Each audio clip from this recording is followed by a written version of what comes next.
Good evening and welcome to the Pope Paul VI Learning Resource Center at the Catholic University of Eastern Africa. My name is James Smart of NTV. And I am Sophia Wanuna of KTN News. Welcome to the second and last of two debates between the running mates of the four presidential candidates cleared to run for president in the forthcoming election.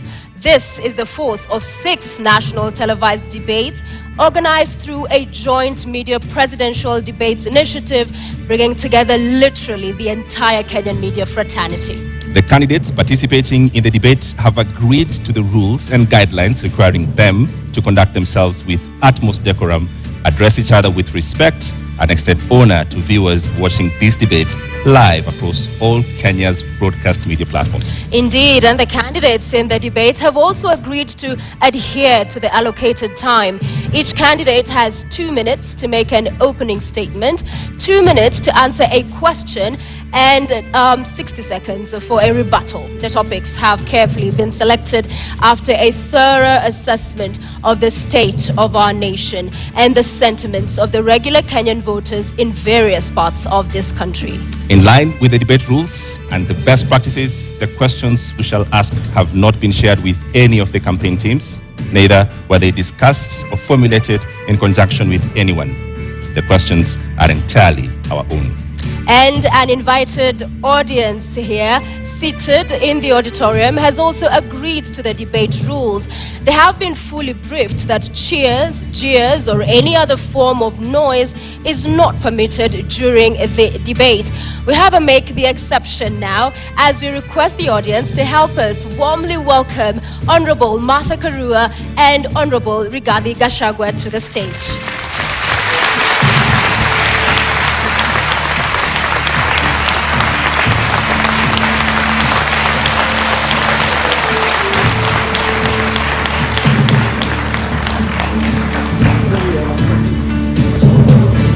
Karibuni sana. Honorable Rigathi Gachagua occupying podium 1 in order of that balloting exercise we just witnessed a few moments ago. You have heard the rules of the debate and we look forward to a fruitful engagement this evening. We'll begin with your opening statement, Mr. Gachagua, in 2 minutes. Thank you. My name is Rigathi Gachagua, born and brought up in the slopes of Mount Kenya, Herega village 57 years ago. Family is the basic unit of society and the nation. Strong families make strong nations. I'm the head of a family, and it is my pleasure and privilege to introduce my family tonight, who are here with me. My wife of 35 years, Pastor Dorcas Wanjiku Rigathi, and my firstborn son, Kevin Gachagua, a software engineer, and my secondborn son, Dr. Keith Ikino, a medical doctor who helps me to run family business. Tonight is a defining moment for the people of Kenya. The people of Kenya are in anguish. They are in a state of helplessness. They have no food. They don't know where to get their next meal. They are devastated. They need hope. Tonight, I'll present the Kenya Kwanza plan on how we intend to turn around the economy of this country, put people where they belong, restore their dignity, put money in their pocket, and allow them to enjoy their dignity. I look forward to a very objective debate, no trivialities, issues, so that the people of Kenya have an opportunity to interrogate what we plan to do for them. Thank you very much. Thank you, Mr. Gachagua. Madam Martha Karua, karibu, now your 2 minutes for your opening statement. Thank you, Sophia. I was born and brought up in Kirinyaga, and I want to thank my parents who are still alive, thank God, for instilling the values of honesty, hard work, community, and respect, values that hold good to this day. In this debate and in the audience, I have my family, my 2 children, Wawira and Edward, my grandchildren, 4 of them, My brothers and sisters, some of them, others are online. I represent the Azimio hope for this country. Azimio, together with Kenyans of goodwill, is out to rescue this country from the stranglehold of corruption cartels. This country can't breathe. We cannot get the services that people do require, because monies intended for public service are going into the pockets of corruption cartels, who then become instant millionaires with huge bank balances. We intend to help this country, to help citizens get their country back, and all the resources of this country will be utilized for the best interest of the entire nation, not a select few. I am here to discuss those issues, and I am glad that my opponent is also talking of issues, which is what we have been calling for in our campaign. I'm able, ready, and willing. Thank you very much, candidates, for your opening statements. Let's introduce the elephant in the room and start this debate. The question of the deputy president. It has dominated public consciousness in the last 5 years. I'll start with you, Honorable Rigathi Gachagua. What kind of a deputy president will you be? You have 2 minutes. I come from a background of management. I have been in public service for 15 years. I've been in private sector for 15 years. I've been in legislation for 5 years. That gives a 35-year experience of public service and engaging with the people. I am a hard-working man. I'm very passionate. I have zeal to serve. I'm an active man. I wake up early. I don't take alcohol. I have all the time and the commitment to put my all to serve the people of Kenya. I have a very good idea of what I need to do to assist my candidate, Dr. William Ruto, in the management of the affairs of this country, give him backup, be available, move around the country to implement development programs, listen to the people, be available to the people, because we have the bottom-up economic model. It's about the people. If you have noted, we have gone around the country in all the 47 counties and held economic forums, listened to the people, had very extensive consultative process of what the people of Kenya want from us, and that informed our manifesto. And we were not surprised that critics were saying our manifesto is too detailed and meticulous. It had to be, because it had to capture the issues, the aspirations of the Kenyan people, what they want us to do for them. And our manifesto is a clear plan that is informed by what the people of Kenya want us to do for them, to dignify them, to improve their quality of life, and to give them a chance to prevail and be men and women of substance. Thank you. Honorable Karua, the same question. What kind of a deputy president will you be? I'll be a deputy president who is respectful of the Constitution, of the people of Kenya, of my principle, and a person who will obey the rule of law and do the best to support my captain to deliver for this country. The oath of office dictates that the interests of the public are paramount in everything a government does. I will help my captain to stick to the rule of law, to ensure that what is in the Constitution is fulfilled. Our Constitution dictates that we adopt a social market economy where social justice is in the forefront. That is why Article 46, not 47, talks of socio-economic rights.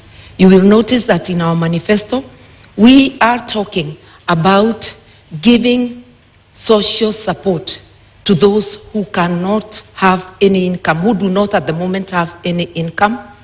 And that's one way of fulfilling the promise of the Constitution and ensuring that Kenyans live in dignity, especially those who cannot afford the basics of life.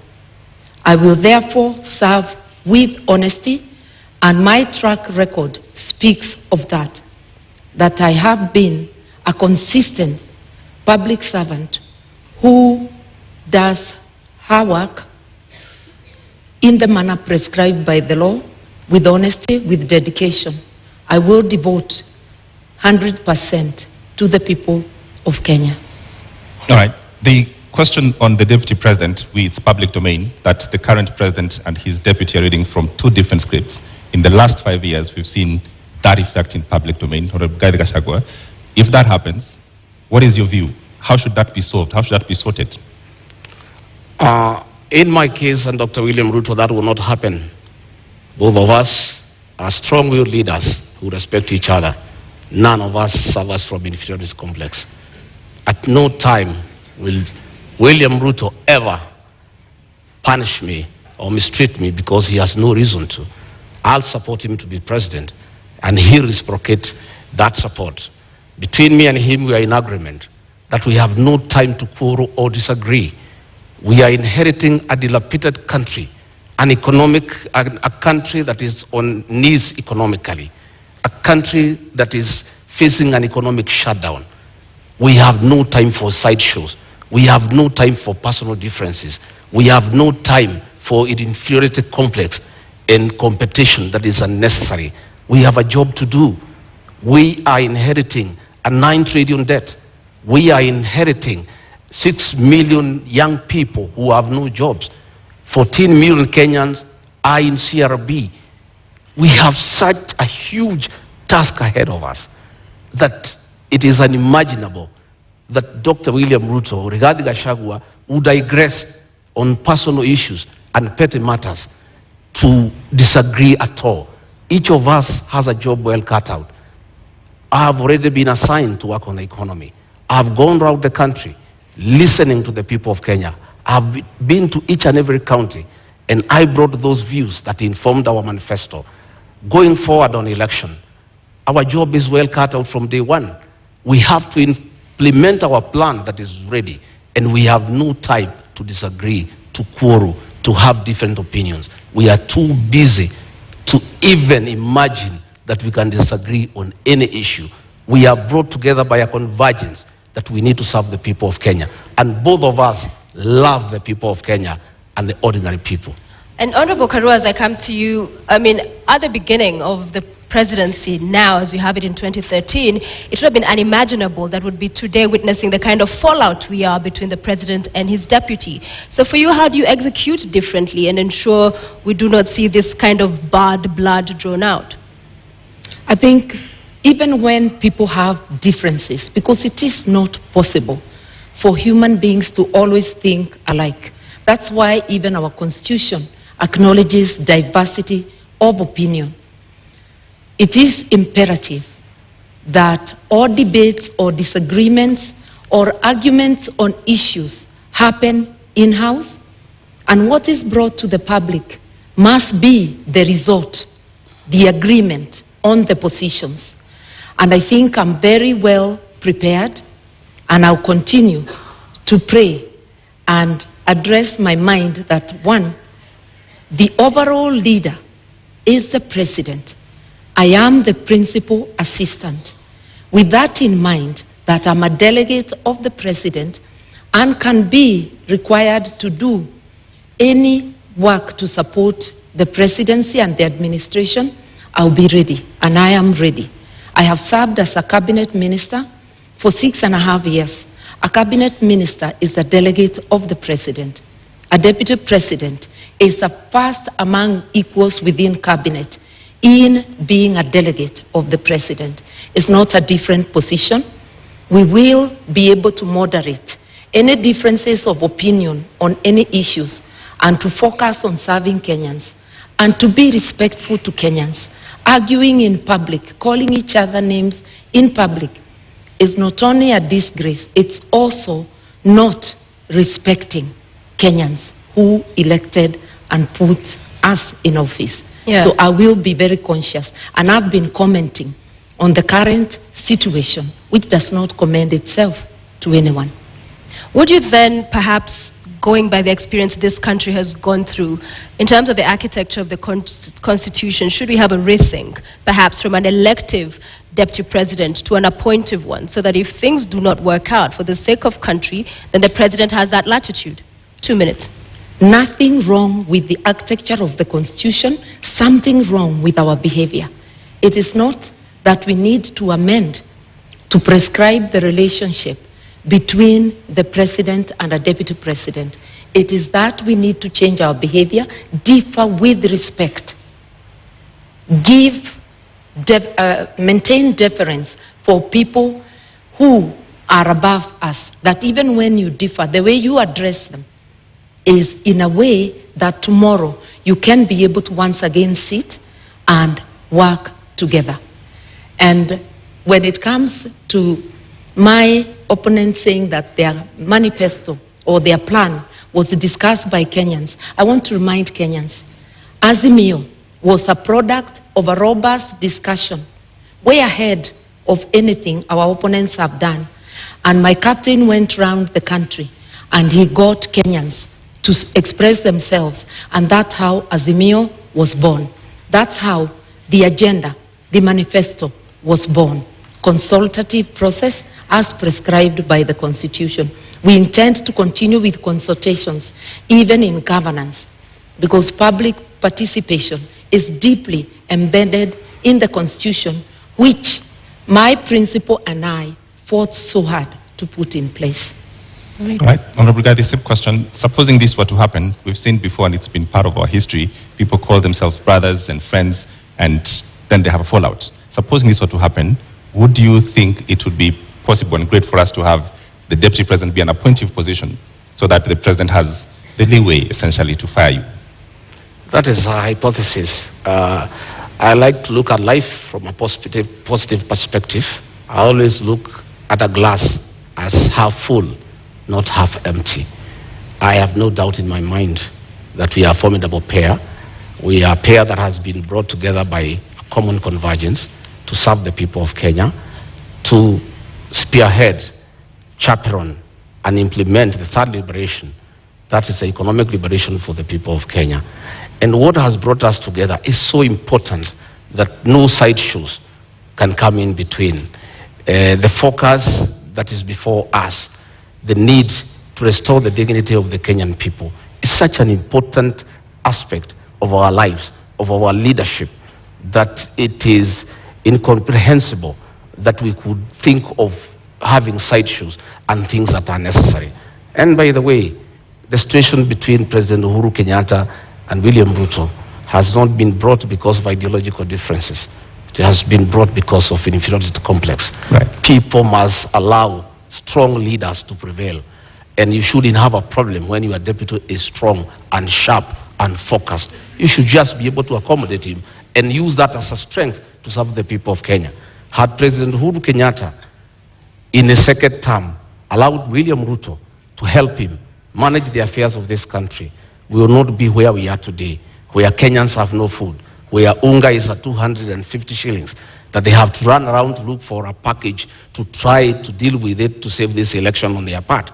If he had allowed Dr. William Ruto to help him like in the first term, all the stored projects will be going on. He should have used the strength of William Ruto and harness it and use it to augment his leadership and to strengthen it for the benefit of the people of Kenya. However, Honorable Rigathi, just quickly to follow up on that, we have seen Martha Karua in 2009, it was, resign after they disagreed with the president as a minister. You saw the former deputy governor Nairobi, when they could not work with the governor, again resign. So isn't it on principle that those who push for, if it doesn't work out? I don't think it is honorable to be a quitter. I think you must fight from within and pursue what you intended to do. When the Nairobi deputy governor quit, he left a vacuum in Nairobi, and that allowed President Uhuru Kenyatta to bring the military into the city. You know, because if he was there, the mess in Nairobi will not be. You cannot be a quitter. You must fight on. My sister, Mother Karua, quit President Mwai Kibaki's government when Kibaki needed him, when Kibaki was in trouble, when Raila Odinga was making life impossible for him. Mwai Kibaki needed Mother Karua. And at a time when Mother Karua needed to assist Mwai Kibaki, she quit. Mwai Kibaki is and has been the gentleman of Kenyan's politics, an amiable old man, a good man, a respectable man, a man who was listening to everybody. Any leader who could not work with Mwai Kibaki, I have serious doubt that leader can work with anybody else. Just a quick reminder to the audience in the auditorium, we did agree to a set of rules. Silence, please. No laughing, cheering, jeering. Let's just follow the conversation to allow us to have civil engagement and for understanding and hearing every of the candidates as they articulate their thoughts. Thank you very much, Mother Karua. Response? For those who do not understand principle, they can never envisage resigning.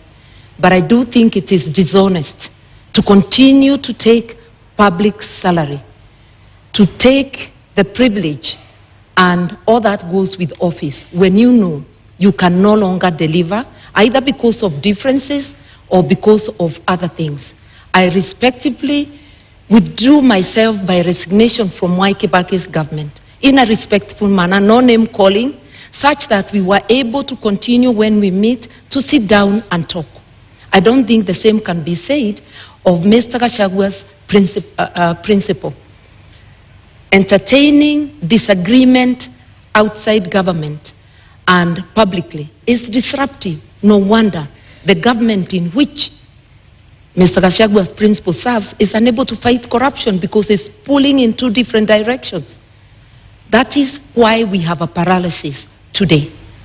Honorable Martha Karua, the question on just what happens if you disagree with your principle and if your principle should have the right to essentially let you go, should we relook at that? I think the way the Constitution is, you disagree in-house, you resolve it. I do not think there is anything that cannot be resolved unless if it's something that is unconstitutional that is being demanded of me. I will remember the oath, my oath under the Constitution, that there are things, if they are outrightly illegal, I certainly cannot be party to. But happily, my principle is a believer in the rule of law and constitutionalism. And he is also a man who views everything through the lens of social justice. That is why we have a dignity package for those who cannot afford meals on their table. That is why we have Babacare to rescue Kenyans from lack of access to medical services. If you look at our agenda, you will see that this is an agenda that talks of the socio-economic rights of Kenyans, an inclusive agenda that has every Kenyan, whether poor or rich, as demanded by our Constitution. So I cannot stand here and honestly say that we shall have the same position on all things. That never happened, not even in Mwai Kibaki's government.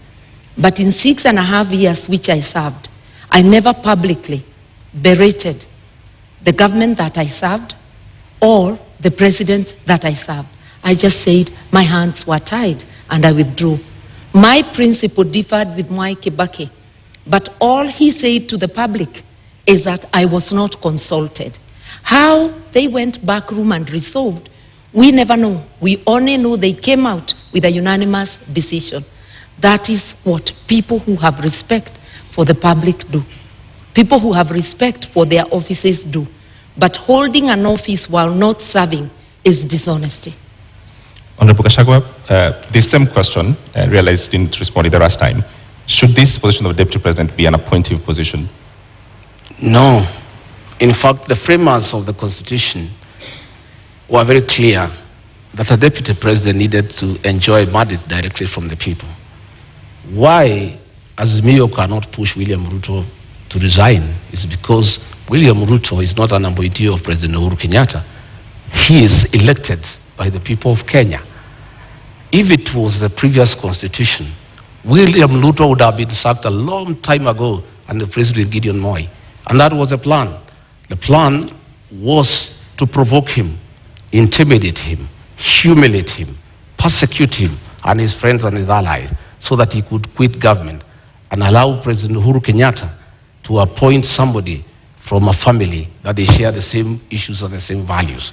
But because William Ruto was elected, he was able to hold on to his position, and he continued serving the people of Kenya when he was assigned duties by the president. The duty he has been allocated all the time without failure is to welcome the president and the Nyayo National Stadium, and he has done it in style because that is the duty he has been allocated. He has gone ahead to chair IBEC because that one the president cannot deny him. It is there in the PMF Act. There's nothing the president would have done. But the president chose not to allocate him duties. And the president has been crying that since he did not allocate him duties, his government has come to a halt. And nothing is going on. But he made a bed, he must lie on it. If you decide to chase your deputy away, a man who works hard, a man who knows what he's doing, and replace him with your friends, and then the country comes to a halt, you cannot go ahead crying that you have nobody to help you. He made that decision for his own reason. He wanted to push Ruto out, but Dr. Ruto stayed on because he enjoys a mandate from the people of Kenya.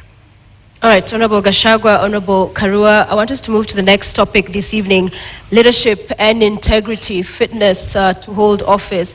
I will begin with you, Honorable Karua, and in 2013, when you vied for presidency, you said, "I do not share any values with the Prime Minister, then Raila Odinga, nor do I share his politics.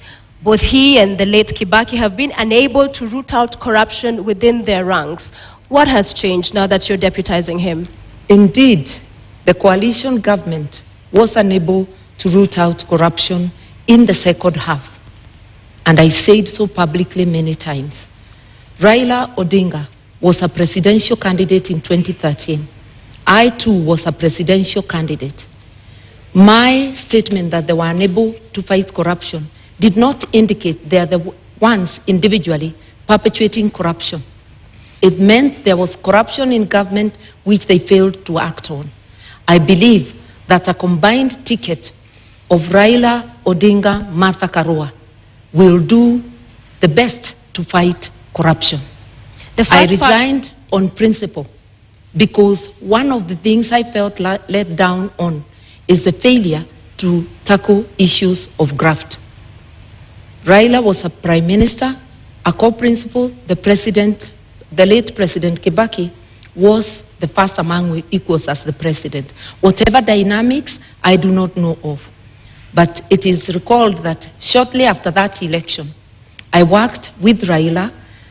Na Kenya and I were friends of NASA, not NASA, of CORD. And we worked together until 2017 when I decided to run for governor and supported Jubilee.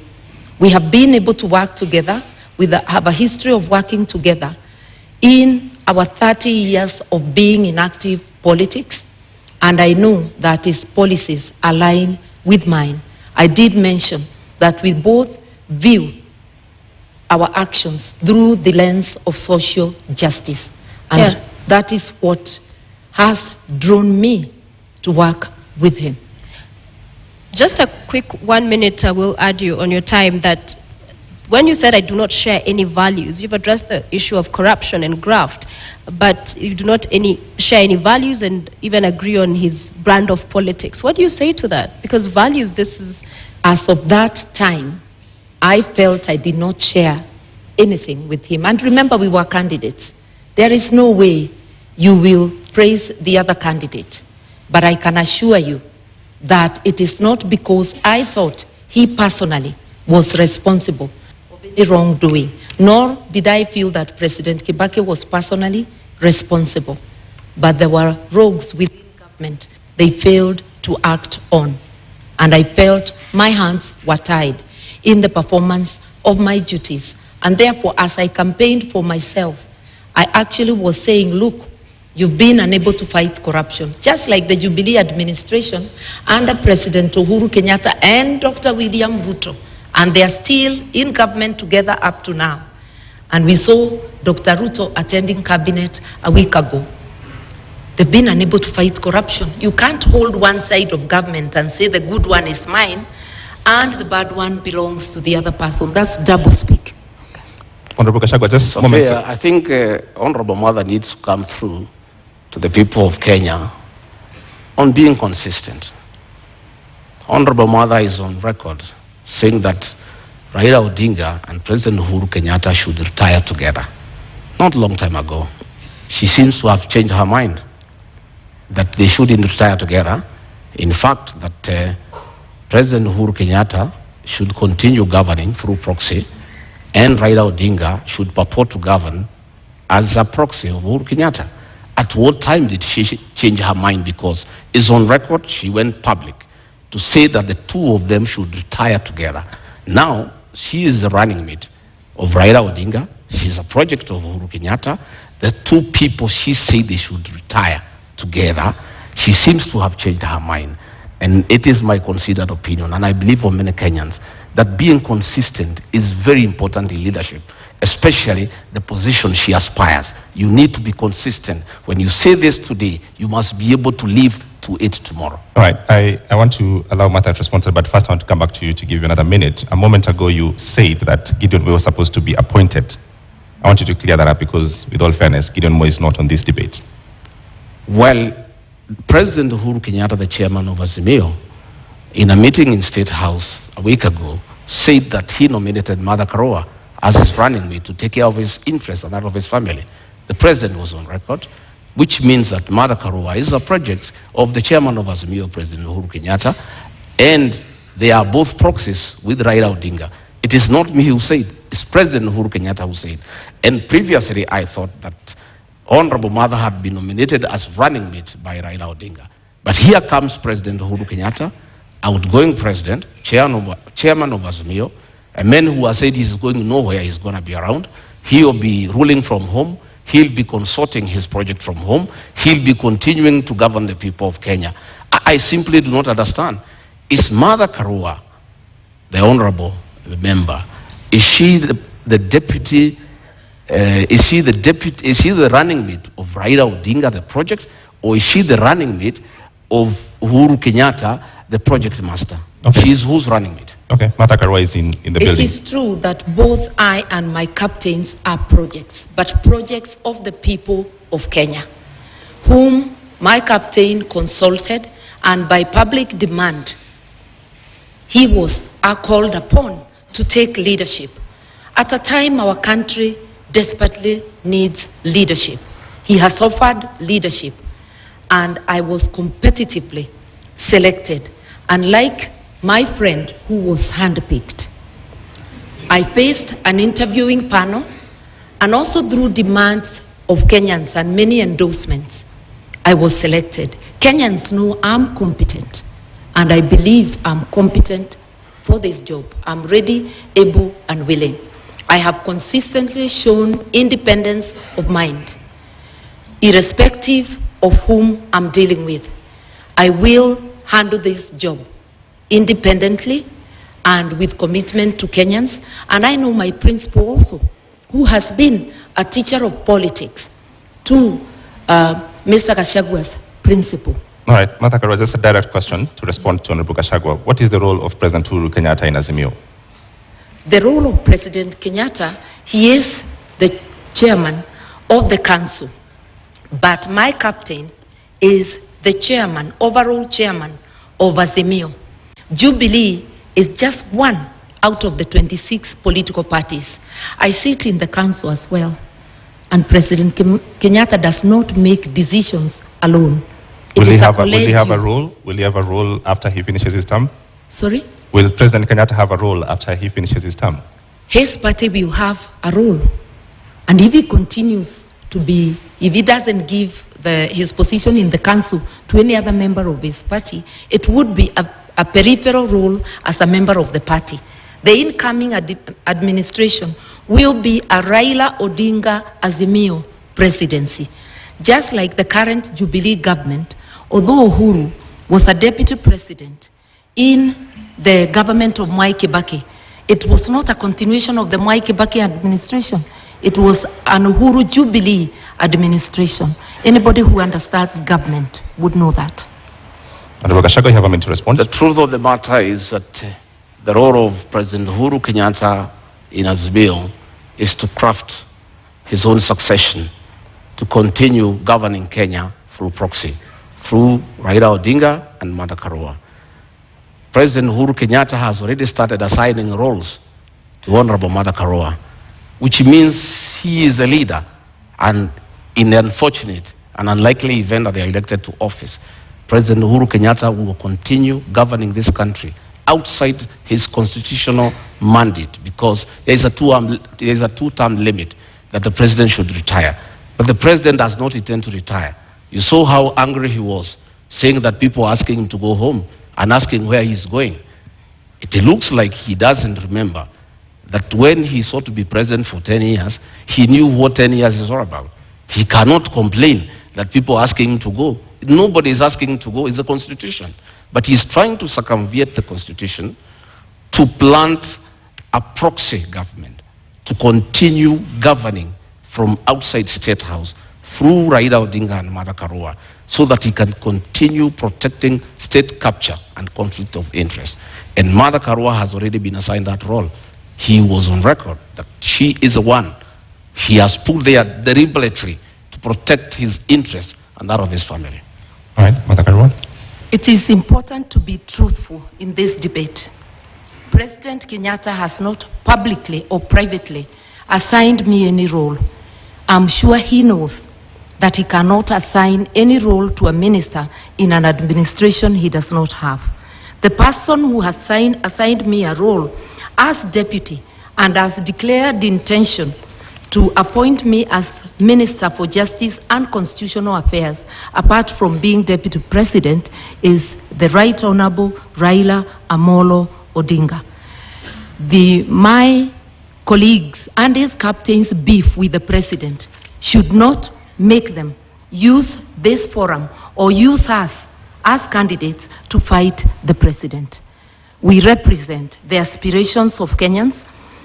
And yes, Kenya needs rescue, but rescue from corruption cartels, which my colleague may know more about. On the 6th of June, Honorable Gachagua, during a Meet the People tour in your constituency, that's Madeira constituency, the people you represent there, you said that because you perceive the matter you're currently in court over to be a political witch hunt, if elected, you'd see to it that your accounts are unfrozen, build a mansion, and perhaps go ahead and throw a party in essence.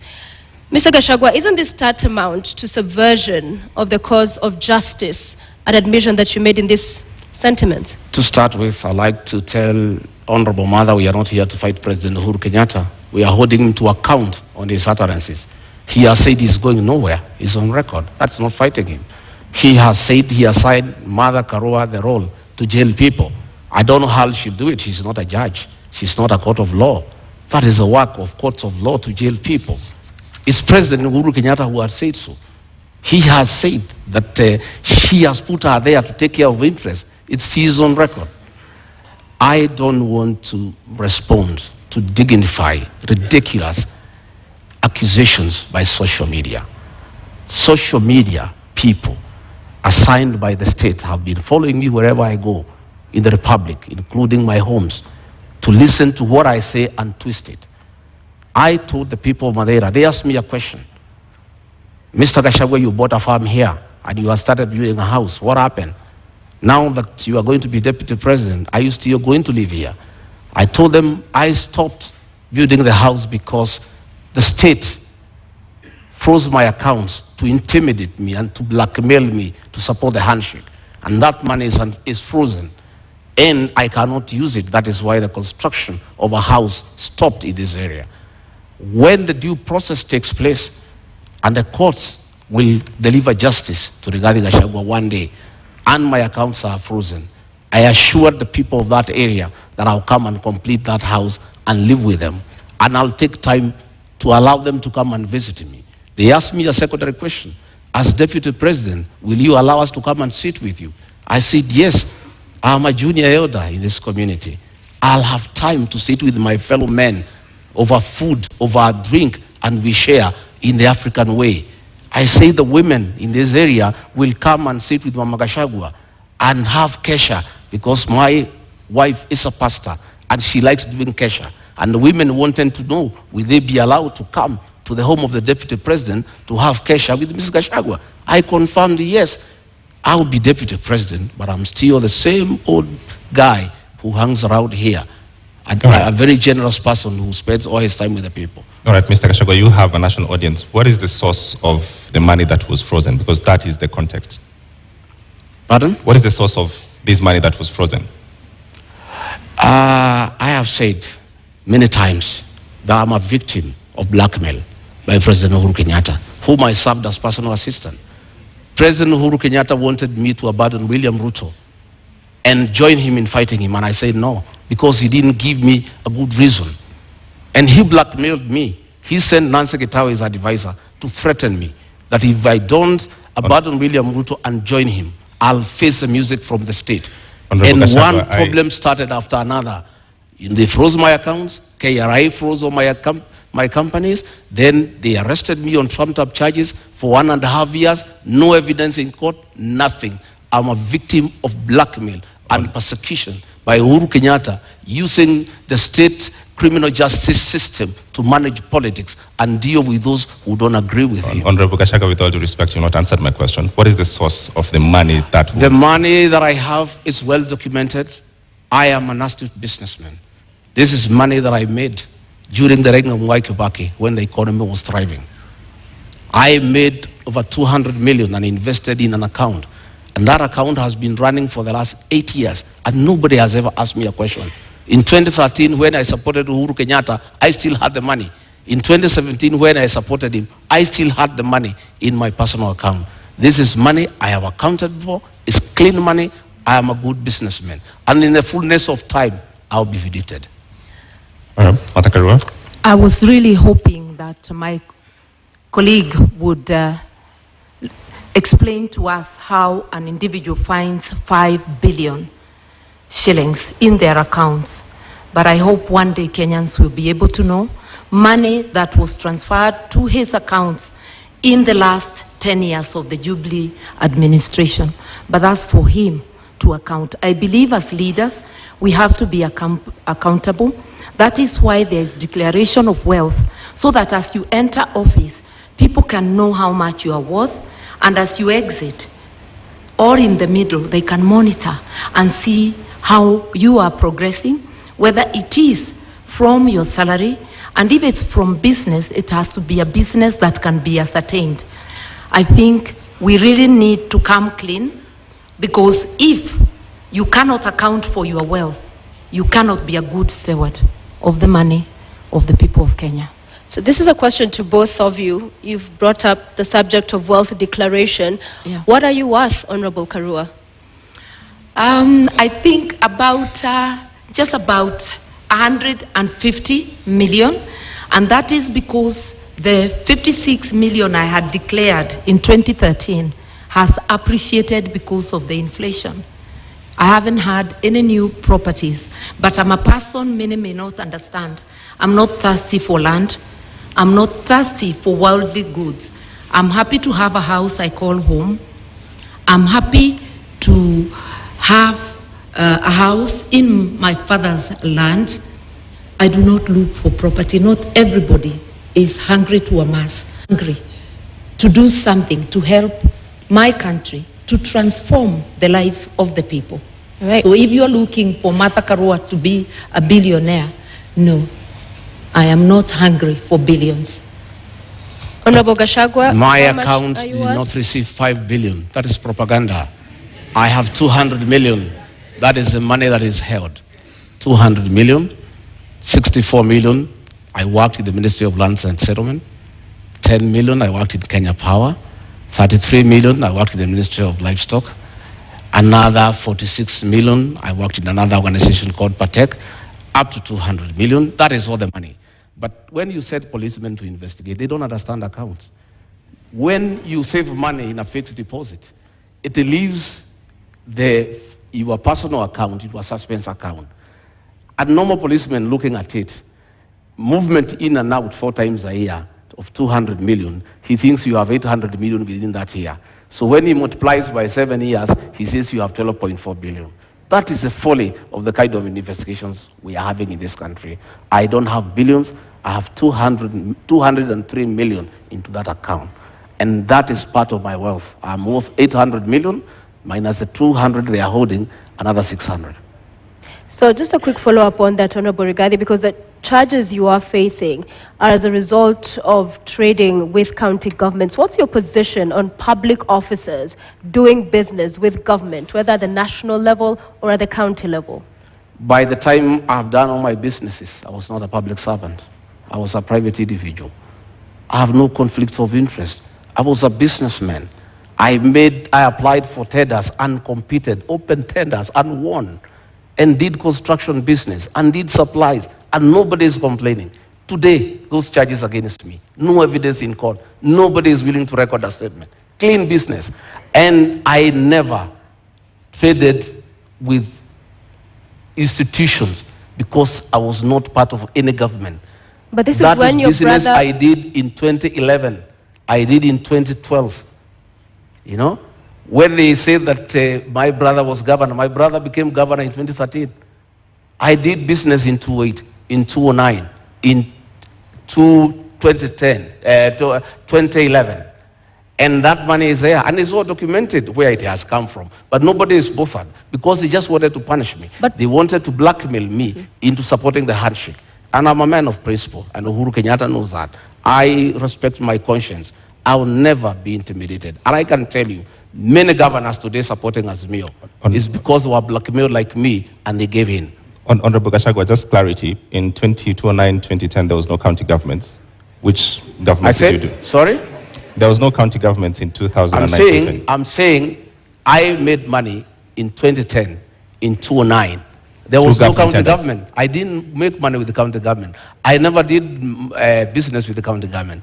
I said I worked with the Ministry of Lands. I worked with the Ministry of Livestock Development. So you cannot say that there was conflict in Nyeri, because I did this business long before county governments came into place. But Honorable Gachagua, the matter in court is about doing business with county governments. I'm saying the matter in court is a matter that is on fabricated charges. And that matter will be coming in the fullness of time. What I'm talking about is the money that is held and where it came from. As to the allegations as the matter before court, there is nothing. It's absolute lies. There is nothing. And in the fullness of time, and that is why, even after sending 200 policemen to arrest me in Nyeri and drag me naked in front of my wife, in front of my workers, drive me to Nairobi, lock me for 4 days, 1.5 years later, not a shred of evidence, nothing. That is why the case has not taken off. They have slated it for September later this year. But still, nothing has been presented to us. Our lawyers have been asking, give us evidence against Rigathi Gachagua. It's not forthcoming. It does not exist. It's a fabrication. It's blackmail. It was a way of trying to force me to abandon William Ruto. Okay. But I was not intimidated. I remain on board.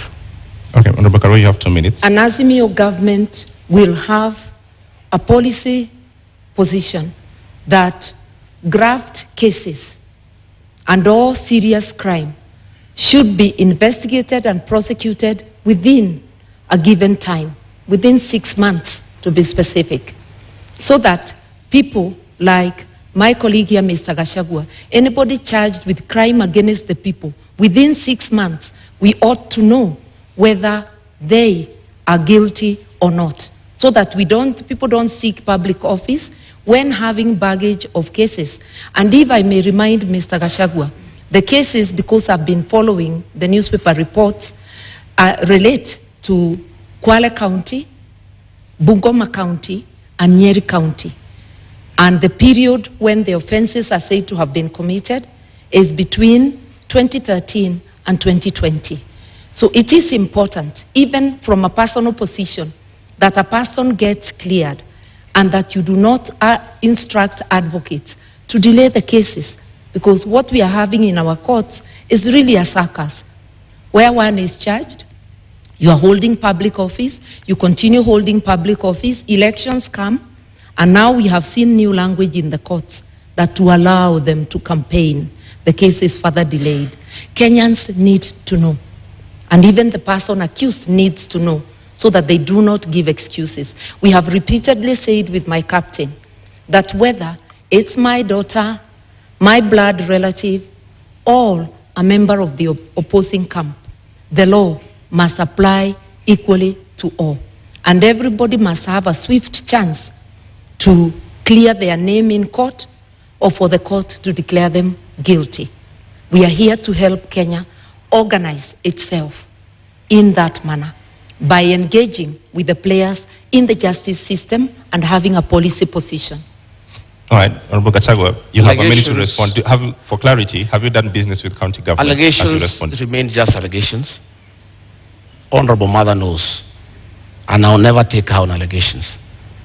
A British newspaper accused her of receiving a bribe from BAT, but I cannot come here and accuse her that she's corrupt because of that allegation. Because an allegation is an allegation.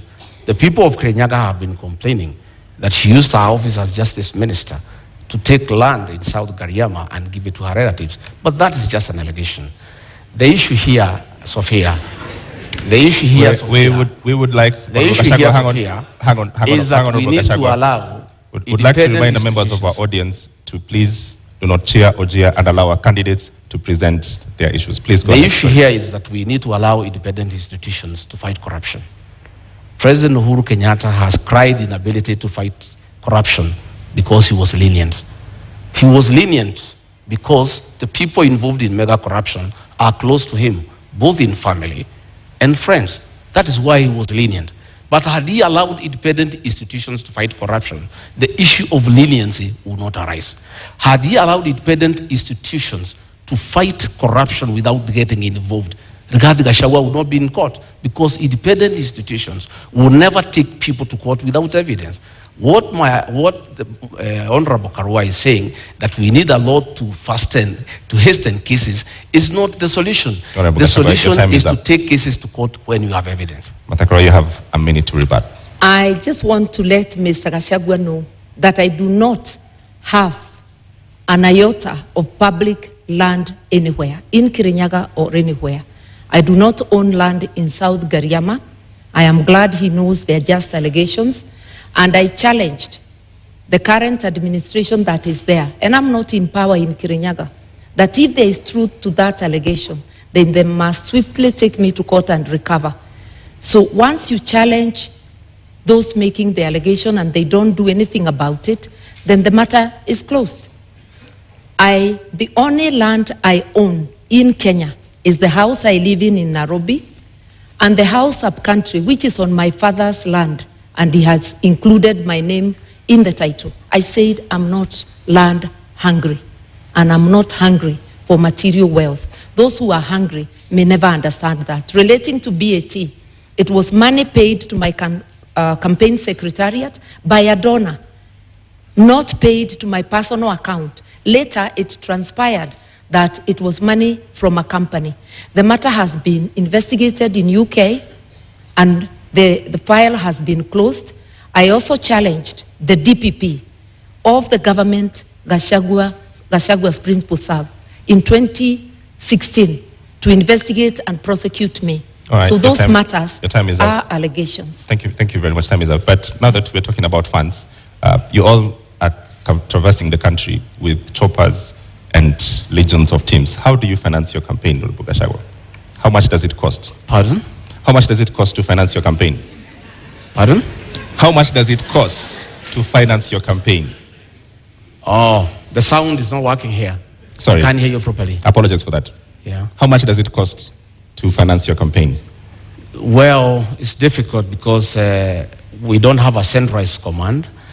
Our campaign, we are raising funds from people, and mostly is in materials, is in donations in terms of choppers, in terms of vehicles, in terms of fuel, in terms of personnel.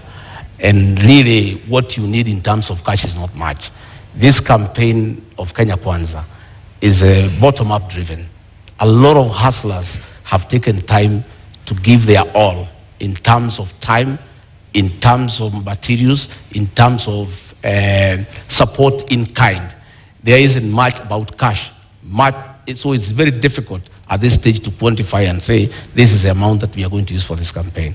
What I know is that in the next 1 week or so, we'll now be talking about real figures, because we have to mobilize agents, we have to mobilize vehicles, we have to get people to protect the vote. Those people need to be given allowances. That is when now we will come to the cost of the real campaign. All right, Martha Karua, the same question. How do you finance your campaign? Through public donations in cash and kind. We had a fundraiser just the other Friday, but the donations are a continuous process. The Azimio campaign secretariat is keeping tab. My personal campaign organization, the New Dawn Trust, is also keeping tab of all donations coming to me. And it is the organization that had received the money you asked earlier for BAT. I do not mix campaign money with my own funds, because you have to maintain integrity even with donations.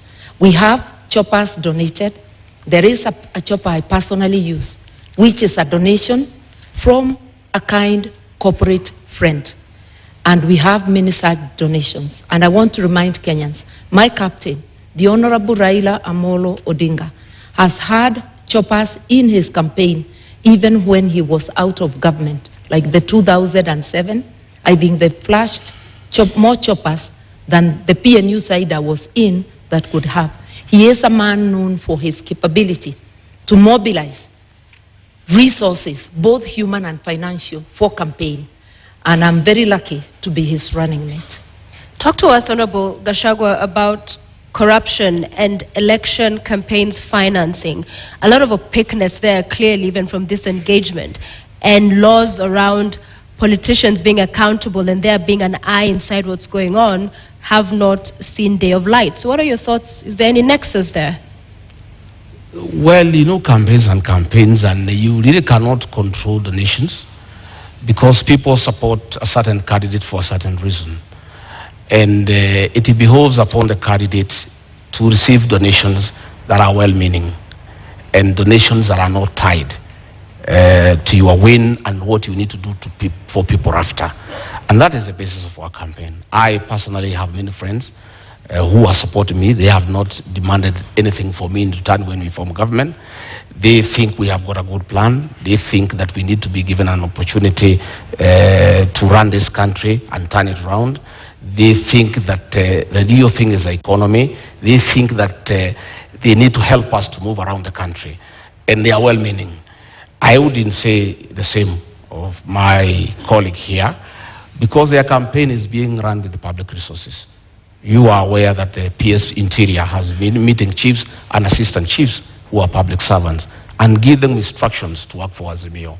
You have seen their meetings being attended by chiefs in uniform. That is misuse of public resources. We have seen funds from Harambee House, from the confidential expenditure, being put into this campaign. Many of the town hall meetings they are holding in the Mount Kenya region, all the delegates are given 1,000 shillings to go home, and that is money from public coffers. Do you have evidence of this? Oh yes, we have photographs, we have recordings, we have audios, they are there. We are always well appraised, because many of those people who go to receive that money are actually our supporters.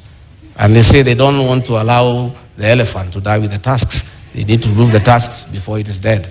That is what is happening. And public servants, the Cabinet Secretary for Interior, is on record campaigning for Azimio. The Cabinet Secretary for ICT is on record campaigning for Azimio. These are public officials. They are public, they are paid with public money, but they are campaigning. That is misuse of public resources. And my colleague here, who says he's a stickler of the rule of law, has not condemned that, because I would want her to condemn that, because she says she's a stickler of the rule of law. And if she finds public resources are being used to propel her to office, she should be bold enough to say that is wrong. She should speak out against the misuse of chiefs and assistant chiefs by the PS Interior to campaign for her and her boss. Okay, Honorable Karua, just to build on that, all corruption scandals, Eurobond, Kimarer, Afi House, Kemsa, do find a dotted line into politics. As you respond to this question, how does Azimio and yourself going to deal with these questions that we have to deal with now? May I begin there by saying that Azimio government is very clear on what it will do. Both my captain and I have repeatedly said there will be no sacred cows. Anybody involved in corruption will face the law, irrespective of who they are. As for campaigning with public resources, that's a fabrication. What I know is that every presidential candidate is entitled to security. So there will be security apparatus, whether it is the Deputy President's campaign or the Right Honorable Raila Amolo Odinga. We mobilize our own meetings, using our candidates, using everybody. Anybody who attends, they attend on their own volition. Yes, there are some cabinet secretaries who have attended our meetings, but they have sometimes attended as a by the way. When they attend deliberately, it's of their own volition, and it's not because we need them to mobilize. Let nobody forget that there is no political operator who can mobilize more than the Right Honorable Raila Amolo Odinga. I also personally do not need help to mobilize. I've been in this game for 30 years. When Mr. Gachagua was still a DO, I was in politics. All right. You have a response to that? 1 minute rebuttal. Well, I have no rejoinder for that. My request is that it is about time we move to the real issues that the people of this country need to know. What is our plan? We have talked many issues, and that is a good thing. But the people of Kenya need to know, what does Rigathi Gachagua and William Ruto have for them? I'm hoping that debate will come around tonight, because it's important. Because many Kenyans are glued to the screens. They are waiting to hear. They want to know about health. They want to know about education. The public service wants to know about their issues. The police service wants to know about their issues. There are many people waiting. And I think, I am guessing, they must be getting information. Honorable Gachagua, we are getting to that. And corruption is a big issue in this country, where public resources... Corruption must be fought. And the real corruption is state capture and conflict of interest. What is state capture? State capture is where the people in power compete with citizens for scarce resources, where the people in power use their position to advantage themselves to get business unfairly, where people in power allocate resources to projects where they have an interest. I have an example. In the year 20, I want to tell you what is state capture and conflict of interest. This is Gazette Notice Legal number 1112, dated 26th June 2019.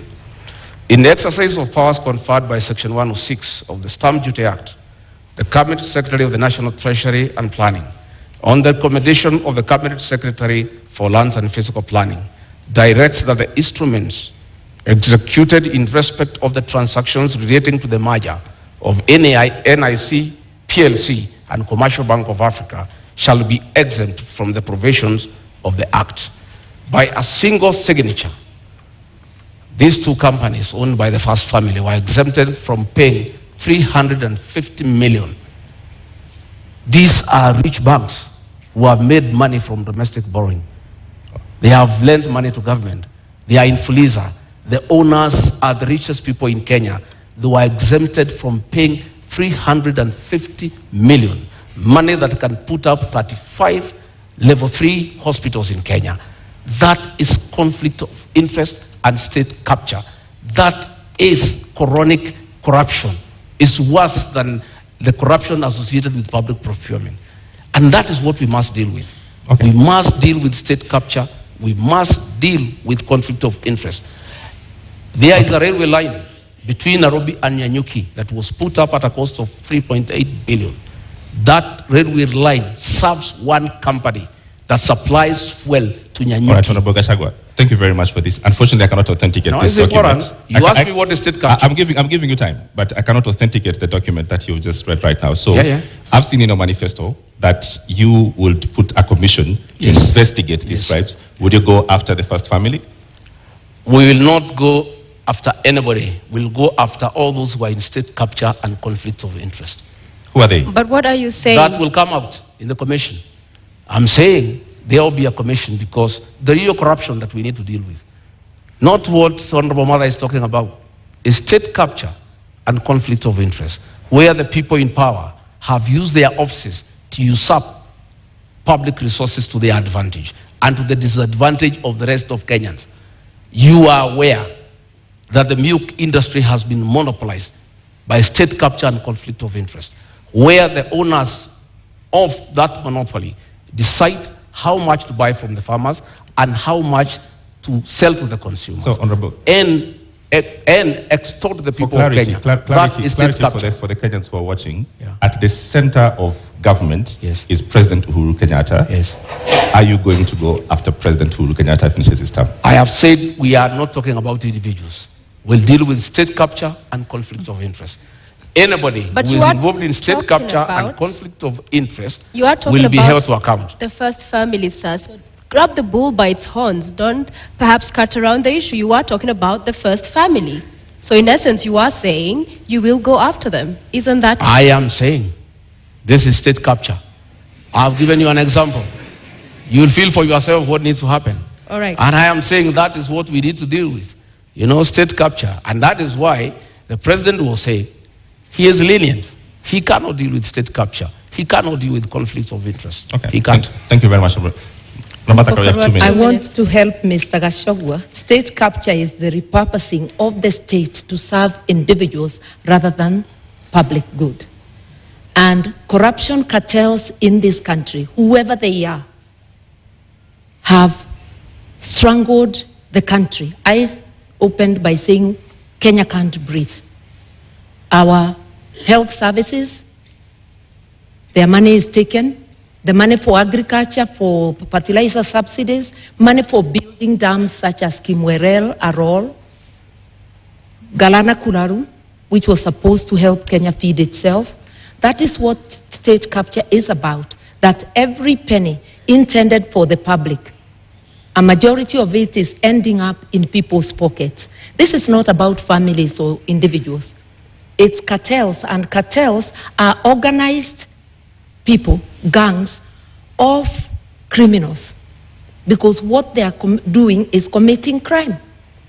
And you don't need a commission to punish crime.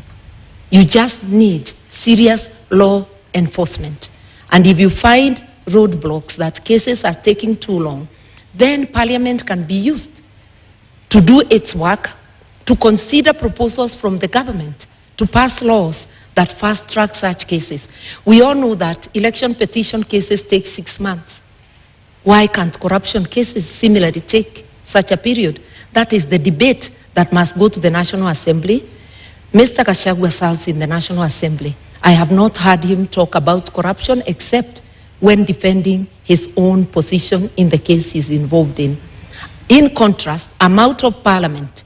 I've been vocal, whether it's KEMSA, whether it's any other corruption. And I've also been vocal in upholding the rule of law and reminded my brother, President Kenyatta, that he cannot serve beyond his term, a position he holds at this moment, that he is going home. So, Honorable Karua, do you agree then that there's state capture in Kenya? And secondly, what do you make of their proposal to form a commission of inquiry into the same in Kenya if elected? That just expresses their reluctance to fight corruption. In fact, Mr. Gachagua's principle is captured on tape in an interview in this country, saying that corruption, he doesn't think corruption can stop a nation from developing. With what money will a nation develop, invest, or even provide services if the corruption cartels are taking 2 billion shillings a day, which translates to stealing 40 shillings from every person? In an average household of 6 people, that's 240 shillings. 2 packets of unga at the discounted price of 100. Kenyans need to understand. They're hungry, they're without medical service, without fees for their children, and without free education, because corruption cartels are strangling the nation. That's why we can't breathe.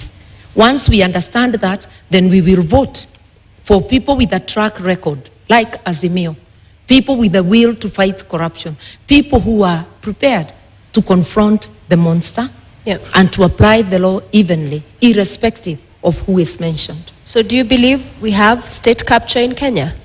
There is state capture, yes, by corruption cartels, organized criminal gangs who plunder our resources daily. 2 billion shillings a day, which is authenticated by the Auditor General, translates to 765 billion shillings. The amount of money we need for the social support is just 144 billion. The rest can be used to pay debt, to do other things. We intend to seal all those loopholes so that Kenyans can have advantage of their resources. Honorable Karua, the names of every corruption scandal, Kimura, Kamsa, Eurobond, they're all government officials. Yes. How do you deal with that? That is where the state capture is coming. If you look at them, it's not about families, it's about individuals who choose. Because I keep saying, no mother has baptized their children the name corruption. It's a behavior an individual deliberately chooses. And state capture can even become a tool during elections where empty promises are given to entice Kenyans to further surrender their sovereignty to corruption cartels. I'm urging Kenyans to look at the track record of each of the formations that are seeking the presidency of this country. I am confident that a reasonable look at the candidates present, as Kenyans will commend themselves to vote for Azimio. And Azimio will do the jobs, not because we are perfect, but because we have the best track record and we do try and have tried before and done good work for Kenyans. All right, Honorable Gachagua, you have 2 minutes. I don't know. I don't know whether the Honorable Mother has taken time in their meetings with the chairman of Azimio to ask him. He said he is in charge of this country. He knows everything that goes on. Then he went ahead to say that 2 billion shillings is stolen daily. I don't know whether in her meetings with the chairman of Azimio, she has tried to find out from him who steals this 2 billion and why he has done nothing about it. In terms of fighting corruption, our manifesto is very clear. Our plan is sound and is in accordance with the Constitution. Our plan is to allow independent institutions that fight corruption to be really and truly independent by giving them that freedom and giving them resources and financial autonomy so that they receive instructions from nobody. On assuming government, we shall appoint the Inspector General of Police as the accounting officer of the National Police Service so that himself and the DCI have independence to do what they need to do on fighting crime and corruption without having to take instructions from anybody. Because you know, it is said, he who pays a piper calls the tune. Why the Inspector General of Police and the DCI cannot fight corruption and crime, why they cannot operate the way the Constitution spells out, is because they are controlled from Harambee House, because that is where their money is. We shall give them financial autonomy. We shall operationalize the judiciary fund to allow our judges and magistrates to operate with financial autonomy so that they are free to do what they want to do, so that they can fast-track cases without having to look back. And of course, you know, President William Ruto, the new president of Kenya, God willing, we appoint the judges that were nominated by the Judicial Service Commission so that they can serve the people of Kenya. All right, Honorable Karua, do you agree that lack of independence in these institutions is the problem Kenyans are facing in the criminal justice system? The Constitution gives all these institutions independence. And independence and autonomy should not be confused with accountability. Parliament, which is independent, has to be accountable to the people of Kenya. The executive has to be accountable to the people of Kenya. The judiciary has to be accountable to the people of Kenya. Institutions have decisional independence, that a judge will be independent in making that decision of guilty or not guilty. that the Director of Public Prosecutions will be independent in deciding to charge, to prosecute or not to prosecute. It doesn't mean that they fail to account to the people of Kenya. And that is most of our leaders are failing to do. Be accountable to the people of Kenya. You go to office to do your own business, where you will find that quite a number of people who are parliamentarians are trading with the counties, are trading with the government. So who is the watchdog of the people? The law forbids it. Conflict of interest. Going to get county work from a county government when you are a member of parliament. Who is going to be the watchdog? A quick follow-up on that. Yeah. Because the proposal on the table in Azimio is that if you were elected into office, then you'd also double up as Minister for Justice. Yeah. Wouldn't that go then to entrench that kind of feeling of interference from the executive? Because these are independent institutions, yes, but even if it's facilitating and good workflow, there's the NCAJ that handles all of the issues around that chain of criminal justice. So wouldn't that role, in essence, be seen as interference as well? Not at all. The Minister of Justice doesn't prosecute. This is a coordinating ministry, coordinating the entire justice sector. And we had such a program even during the Kibaki time known as Justice Law and Order Sector, to give policy direction. Then each institution goes and works on its own. It's not about how that institution will do its work. It's to understand together the difficulties, the roadblocks along the justice sector, so as to make proposals for legislation and for policy to Parliament. Remember that policy and legislation are passed by Parliament. Government institutions are independent, but they cannot act alone. There must be some synergy, and that synergy is in policy. Then they can have decisional independence. I've been a Minister of Justice before. I didn't investigate or prosecute. All right, I want to move to the next topic, and let's go to the cost of living. One of the charges against politicians in this country is that they're simply out of touch and you're unable to solve the problems that we face. To give you an opportunity tonight, Honorable Gachagua, to start to make your presentation on cost of living by first telling us, what is the cost of milk today? The cost of milk, Retail the farmer sells at 42. At the supermarket, some places 120 per litre, others is 130, depending on where the supermarket is. Kerosene? I don't go to the supermarkets. Okay. What is your presentation tonight on dealing with the cost of living, knowing very well that... I want to say, I'm happy now we are where we need to be. Audience, please maintain silence. And for the record, issues with what we've been talking about throughout, these issues impact on how we fund the projects and all of these other subsidies we'll be talking about. So there's no non-issue tonight. What I'm saying is that I'm happy that we are discussing the high cost of living, the inability of Kenyans to buy food, because a mistake was made maliciously to deny farmers fertilizer subsidy, and as a result, there was low production. And because of the law of demand and supply, you cannot afford a packet of unga. A packet of unga is 250 shillings. Government is running around because of this election now, trying to subsidize for 4 weeks, just after the elections. But they are not telling the people of Kenya how they'll buy food after the elections. This is being done to entice them to vote for Azimio.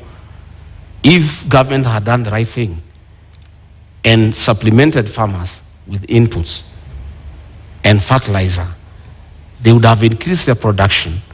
You know, we consume 46 million bags of maize, and we produce about 40 million every year. We normally have a deficit of about 6, which we import. But because of this decision, we are short of almost 15 million bags, and that is what has caused the current crisis. And we have a plan. On our first month in office, we intend to bring down the cost of fertilizer from 6,700 to 2,500. That is DAP.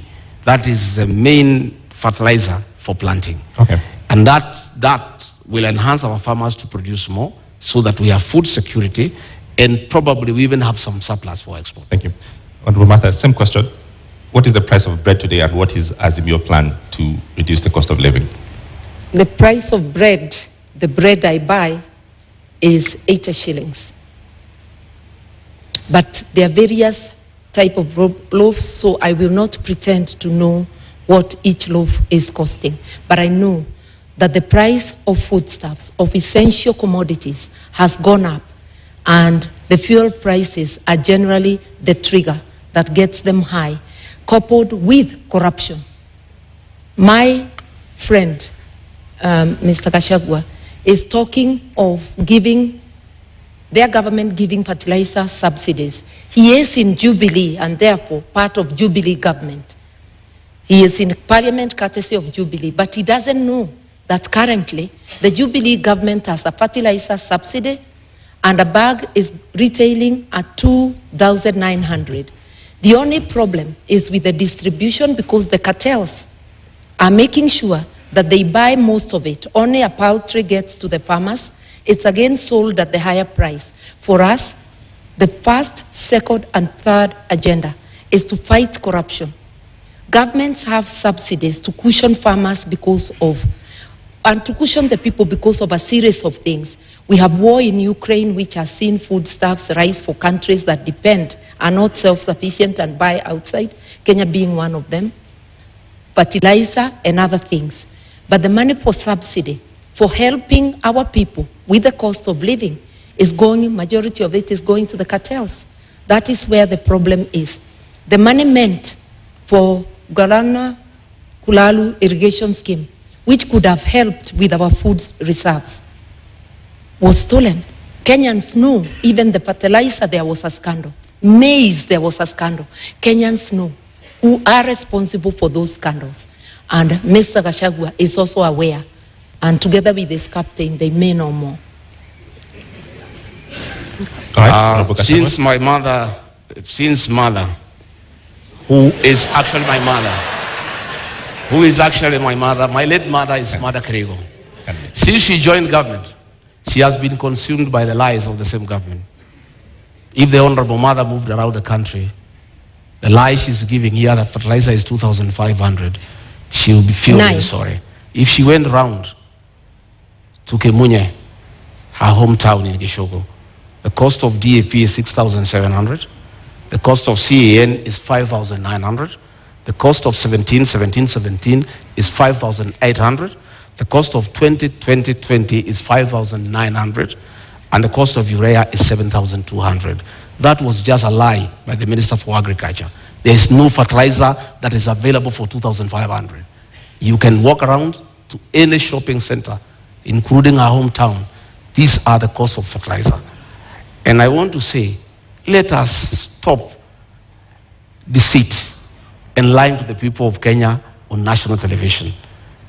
When my sister here, Mother, tells the people, farmers, that fertilizer is 2,500, they start having very serious doubts about her credibility as a future deputy president.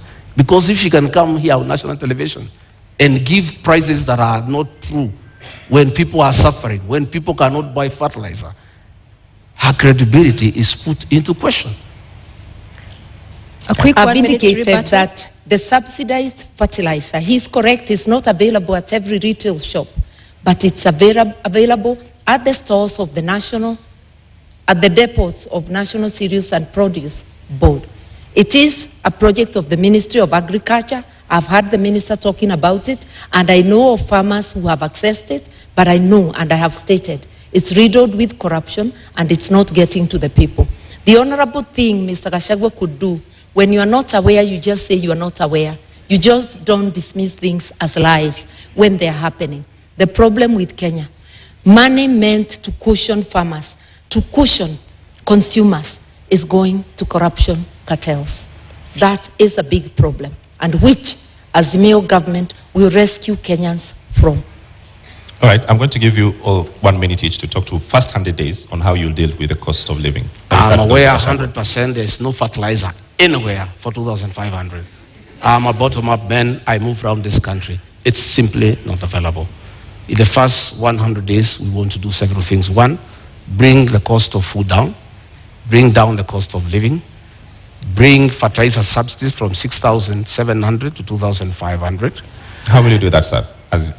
We'll provide funds for that. These funds that are being proposed now for bringing the packet of unga down for 2 kg is what is supposed to go to fertilizer so that we have a long-term solution. The other one is not sustainable. It's a short-term thing for the elections. We have a plan to focus on primary health care, where community health volunteers are given an allowance to boost their morale and increase their efficiency to deal with preventive medicine as opposed to curative medicine. We have a plan to employ 116,000 teachers within the first 2 years so that we can deal with the shortage of teachers. I will explain to you. I have explained to you that we are stopping wastage in public spending. We have had a lot of projects that are not planned. Okay. We have legacy projects that are of sentimental values to leaders, but have no meaning to the people of Kenya. Thank you, Honorable Gachagua. Yeah. So, your minute. I want to first say that we in Kenya do not have a revenue problem. This year alone, we collected over 2 trillion shillings, the taxman that is. We have a problem of expenditure, non-priority expenditure. That is what we are going to curb. In relation to fertilizer, the subsidies are already in place. It's a question of ensuring they work for the people. It's ensuring that the subsidy for unga continues to the time there will be harvest. The expenditure for operation and maintenance, O&M, is over 600 billion, while salaries are at about 550. You can see operation and maintenance overshooting salaries. We will prioritize what needs to be prioritized to help Kenyans move forward. And for all the things we have said we'll do in 100 days, I have acquainted myself with the budget. The budget lines are sufficient with optimal use. Mr. Gachagua serves in the parliament that passed the budget. He doesn't seem aware that the money is in the budget, including for Baba Care. All right. As we bring this to a close, fuel. The subsidy there expires next month, the same as the one we've seen on unga. We'll give you a minute each because Kenya Kwanza, you are proposing to set up a legal framework to ring-fence the fuel stabilization fund. IMF, World Bank says stabilization funds are inefficient and regressive. Azimio, on the other hand, you're talking about reviewing the taxes and levies on petroleum products. So different positions here. So 100 days you come into office and there's all of this mess going on and the cost of living continues to be up. In 1 minute, what is unique about this legal framework that you will do with the stabilization fund that hasn't happened so far? We have money available in the budget. We have money that has been put for projects that are not a priority. And that is the money that you need to inject quickly before you can even look at the legal frameworks on assuming government. And that is possible. Because you look at the Ministry of Agriculture, we have some 50 billion there. That 50 billion will be available to deal with the issues of fertilizer. It will be available to deal with the issue of animal feeds that are beyond the reach of many farmers, so that we can have a quick win. Fuel Stabilization Fund, in your manifesto, how will you fund it? The kitty is currently depleted, so you're not coming to find money. How will you fund it? We have said that we are going to expand our tax base. Once we put the Hustlers Fund of 50 billion and we give to the people down there at the down of the pyramid, we enlarge the people who are paying tax and will have more revenue. And this is the money that will be available to the people of Kenya. Number two, we are talking about the issue of domestic borrowing. We are paying 600 million every year as interest from domestic borrowing. Once we stop that domestic borrowing, this money that is going for interest every month will be available for this one. I'm glad he adopts my position that there's money in the budget, but that's as far as we go together. We part on how to do it. We will ensure that there is physical discipline so that non-priority spending is dropped and we go to priority spending. And I've given example of operation and maintenance, which is at 600 billion, while salaries are less than that. That is totally unacceptable. We will also fight corruption because money for fuel subsidies, there are a lot of cartels in the energy sector. We understand this. We will target those places and press the areas we need to press to immediately stop the leakage. Within 100 days, we will be able to do this and much more. We have actually been looking on what we need to do on day one, because Kenyans are not going to be patient. They are already suffering. They cannot wait for commissions to be formed. They need actions. Right. Azimio is ready to go.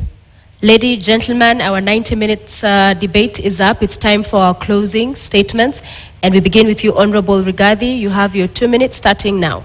Thank you very much. I want to ask the people of Kenya to give us a chance to sort them out and put money in their pocket.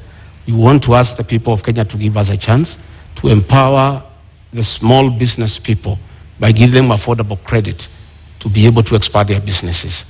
I want to ask all those people with pending bills to know that in the first 90 days, we shall float a bond for 500 billion to pay all the pending bills so that their homes are not auctioned. And by action, that 500 billion, by injecting into the economy, it will spice up the economy. I want to tell the people of Kenya, by giving us a chance, we shall look at the terms of service for the public service and the police who are suffering and who need to work when they are comfortable. I want to tell the people of Kenya to give us a chance to bring reforms to the NHIF program so that every Kenyan has an NHIF card so that when you go to hospital, you are able to be treated and go home free. I want to ask the people to know, the people of Kenya, that William Ruto and I have a plan for them. I want them to give us an opportunity to work around this economy, to spearhead the third liberation, that is to bring economic changes so that we can create wealth. We can make the people of Kenya wealthy. We can give every Kenyan an opportunity to make a living. We can give every Kenyan an opportunity to make and live a good life. We want to ask them that on the 9th of August to come and vote for change. A change to bring about economic development, a change to restore their dignity and to improve their quality of life. Thank you very much and good evening.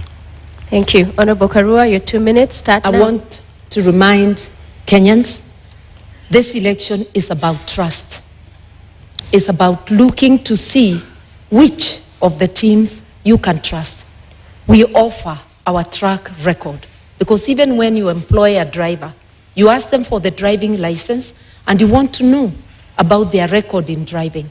We are asking you to critically examine the teams, and if you do so dispassionately, you will come to a conclusion. I know that Azimio is the team. We will not form commissions to fight corruption. We'll go directly for the jugular of corruption cartels, apply the law across the board, and while we agree that there is need to review salaries in view of the cost of living, it's very easy to promise heaven. Without fighting corruption, without physical discipline, non-priority spending being cut out, that is not possible. But inawezekana. With an Azimio government, we are going to do this, and together with Kenyans participating and helping us to fight corruption, we will be able to deliver our agenda to you, the 100 days agenda, and each item to reboot the economy so that Kenyans can have a decent life. While we wait to reboot the economy, for you who is unable to put food on the table, rescue is on the way. Within 3 weeks, you put an Azimio government in place, we are going to be able to send to the 2 million families that do not have any means of survival a 6,000 shilling package, which also will act as a stimulus to the economy because it gives purchasing power to 2 million families, which is like 8 million people within the country. rescue is on the way. All right. We shall finally have our country back. Vote Azimio. All right, thank you very much, Honorable Martha Karua, Honorable Rigathi Gachagua. We've come to the end of our Deputy Presidential Debate 2022. I invite you to shake hands. Thank you very much. You've all done very well. Thank you very much.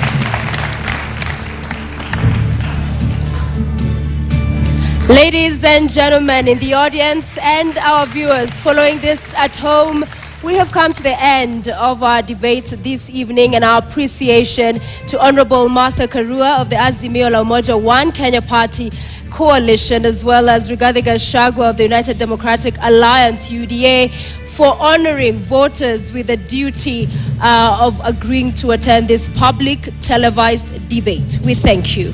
And we thank you for watching. The final of our joint national debates will come to you on Tuesday next week, when Wahiga Maure, Raila Odinga, William Ruto, and George Wajackoyah take this very stage in the presidential candidates debate. My name is James Maro of NTV. And I'm Sophia Wanuna of KTN News. Good night.